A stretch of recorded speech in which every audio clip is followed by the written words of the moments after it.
Bus ಆಯಿತು, ಈಗ metro ರೈಲು ಪ್ರಯಾಣ ದರವೂ ಕೂಡ ದುಬಾರಿಯಾಗುವಂಥ ಸಾಧ್ಯತೆ ಇದೆ. ಬ್ಯಾಕ್ ಟು ಬ್ಯಾಕ್ ಬರೆ ಎಳಿತಾ ಬರ್ತಾ ಇದ್ದಾರೆ. ಸೊ ಹಾಗಿದ್ರೆ ಮೆಟ್ರೋ ಟಿಕೆಟ್ ಎಷ್ಟು ಪರ್ಸೆಂಟ್ ಅಪ್ಪ ಏರಿಕೆ ಮಾಡ್ತಾರೆ ಅನ್ನೋದು ಪ್ರಶ್ನೆ ಆಗಿದ್ರೆ 40% ಏರಿಕೆ ಮಾಡಬೇಕು ಅನ್ನುವಂಥ ಚಿಂತನೆಯನ್ನು ಮಾಡಲಾಗಿದೆಯಂತೆ. ಕನಿಷ್ಠ ಪ್ರಯಾಣ ದರ 15 ರೂಪಾಯಿ, ಗರಿಷ್ಠ ದರ 90 ರೂಪಾಯಿಯನ್ನು ಹೆಚ್ಚಿಸೋಕೆ ನಿಗಮದ ಸಮ್ಮತಿ. ನಾನ್ ಪೀಕ್ ಅವರಲ್ಲಿ ರಿಯಾಯಿತಿ ಸಂಭವ, ಪರಿಷ್ಕರಣೆಗೆ ಸರ್ಕಾರ ಒಪ್ಪಿಗೆ. ಬಾಕಿ ಎಲ್ಲದ್ರ ರೇಟು ಜಾಸ್ತಿ ಆಗಿದ್ದಾಯಿತು.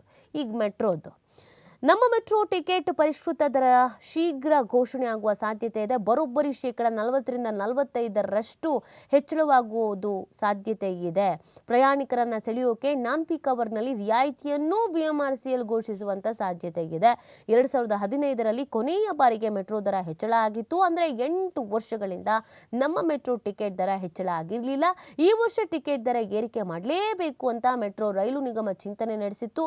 ಇದಕ್ಕಾಗಿ ಸಮಿತಿಯನ್ನು ರಚನೆ ಮಾಡಿ ಸಾಧ್ಯತೆಗಳು, ತಜ್ಞರ ಅಭಿಪ್ರಾಯ ಸಂಗ್ರಹ ಮಾಡಿತ್ತು.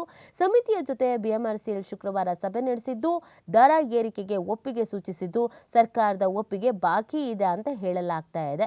2 ರೀತಿ ಪರಿಷ್ಕೃತ ದರ ಅಂತೆ. 2 ಸಮಯ ಅಂತ ಅಂದ್ರೆ ಪ್ರಯಾಣಿಕರ ದಟ್ಟಣೆ ಸಮಯ ಹಾಗೂ ಪ್ರಯಾಣಿಕ ದಟ್ಟಣೆ ಅಲ್ಲದ ಸಮಯ. ಈಗ ಆಫೀಸ್ ಅವರ್ಸ್ ಅಂದ್ರೆ ಒಂದು 8 ಗಂಟೆಯಿಂದ ಒಂದು 10 ಗಂಟೆವರೆಗೂ ಕೂಡ ಪೀಕ್ ಅವರ್ಸ್ ಅಂತ ನಾವು ಕರಿತೀವಿ. ಈ ಟೈಮಲ್ಲಿ ಆಫೀಸಿಗೆ ಹೋಗೋರ ಸಂಖ್ಯೆ, ಸ್ಕೂಲು ಕಾಲೇಜಿಗೆ ಹೋಗೋರ ಸಂಖ್ಯೆ ಜಾಸ್ತಿ ಇರುತ್ತೆ, ಪೀಕ್ ಅವರ್ಸು. ಇನ್ನು ಸಂಜೆ 4 ಗಂಟೆಯಿಂದ ಒಂದು 6 ಗಂಟೆ ತನಕ.